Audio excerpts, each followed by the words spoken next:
come to my attention that it's been a minute since I made coffee on camera. So let's run through a quick and dirty, easy way to make some cold brew. Now here we have the OXO cold brew rig. I'll put a link, Amazon affiliate link, down below for this thing. I think the normal price on these is, I don't know, maybe 50 bucks or something. You can find them on sale at Bed Bath & Beyond and some other places for cheaper occasionally, and sometimes they're on sale on Amazon as well. But basically we've got this little screen that goes down here in the bottom. These things come with paper filters. I don't bother using those. I like my cold brew with a little bit of sediment in it. I've had this rig for probably about 6 years now. Our little seal down in here is getting a little bit crusty, but I think it should still hold water fine. Now the trick is with these, there's an O-ring around this. When I put this thing together, I get this a little bit wet. Just give it a splash like that in the faucet, and you can screw this thing on here a lot easier, and you don't have to worry about the threads galling up that O-ring. However, let's do a check and see if this will actually hold water. Last time I made coffee in this, we were getting a solid drippy drip out of it. Yeah, it looks like we're good enough for now. So we are going to be cold brewing some of the fanciest coffee, if I can find it. Oh, there it is. The fanciest coffee that I know of. Folgers Classic Roast. This little 11.3 ounce or 320 gram container is perfect for this setup. Now I know what you're thinking. Folgers, are you insane? Well, yes I am. But this stuff, the classic roast mind you, not the dark or the special funky whatever, just the classic roast, makes an outstanding cold brew. Now when I make cold brew, I do not exactly follow the directions. I like my coffee strong, with all the caffeine. So, if you're not a fan of all the caffeine on planet Earth, maybe don't do it this way. But I use this entire container. What you're going to want to do is put about 1 inch of water in the bottom. Okay, maybe not 1 inch, but about yay much. And just dump this whole thing right on in here. Now the way I do this, I let this water soak up here in the bottom. Give it a minute or two to do that. Then I'm going to pour some more water on the top. Now you may notice, this is half full of grounds. Where's the room for the water? Well, there's not. We're going to fill this thing with water all the way up, almost to the top.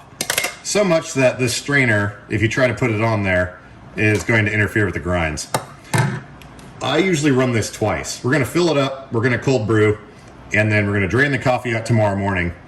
And then tomorrow morning after I do that, we're going to fill it back up with water again. Maybe only about half full this time, because there's still a lot of life left in these grinds. And I call that the wash. Basically, you get another brew of coffee off of these grinds. It's maybe 3/4 or half as strong, but it kind of helps dilute the mix and yeah, whatever. Thing to remember when you're doing it this way, this container is not big enough. We're going to fill this up all the way. If you put 4 cups in there, it's only going to come to maybe right about here. You're going to waste a lot of your grinds. So keep on hand some of these Mason or Kerr or whatever canning jars that you happen to have, because if you store cold brew in a plastic container, it will concentrate. Cold brew concentrate, that is. It will stain the crap out of it. So these glass jars are just about perfect. I'm going to fill this up and dump it in here. Measurements don't matter. We're just going to fill this up most of the way, dump it in, and then add some more. Now when you're adding your water, you don't want to dump it in all at once. I just kind of sprinkle it around the sides, and you'll notice the grinds just kind of start floating up. So I put maybe about that much in. This is what's left. We're going to let that sit for about 5 minutes or so, and then come back. Okay, fast forward some amount of time. A plastic knife or some other utensil is also handy. But we're going to dump in a little bit more of the water here until all the grinds kind of start floating.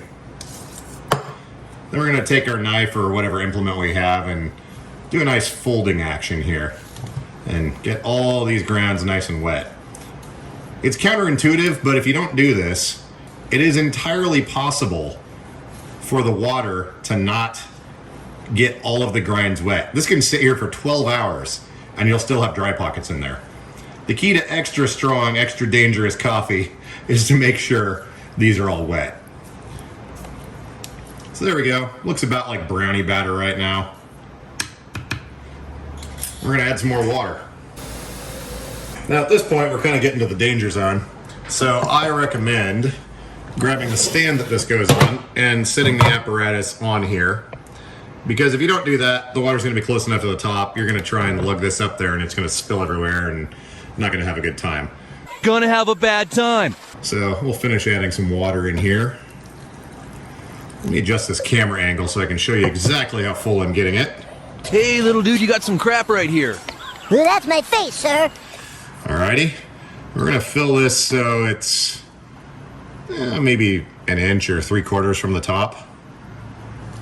There we go. That's about good. I'm gonna give it another stir because the grounds tend to float to the top and they're not engaging with the water properly unless they're stirred up. When it's all stirred up, grounds will kind of settle down to the bottom and you'll be good to go.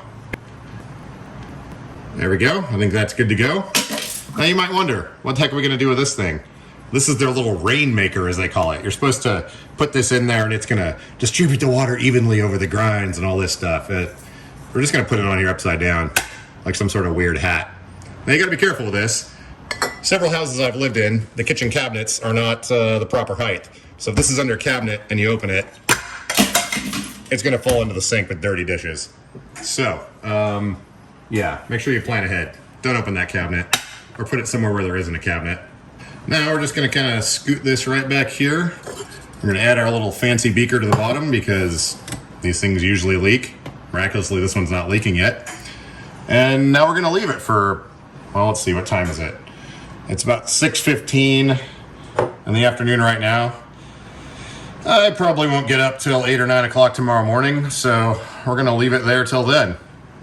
Then we're gonna pick back up and I'll show you how much water I like to add for the second round. And it doesn't take nearly as long to brew the second round. So tomorrow morning when we put it up, by the time we go to bed tomorrow night, just before we go to bed, we can drain this thing back out and it'll be good to go. So there you go. Step one. I will see you in the morning. Pizza, French fries. Pizza, French fries. Judging from the placement of the sun on the floor, it is now the next morning. So, this part's easy. All you do is flip this switch and drain your coffee. When it gets full up to, I don't know, maybe about here or so, I'm gonna turn it back off and then we're gonna dump what concentrate has come out into this thing. That way our little beaker doesn't overflow. That's probably good enough.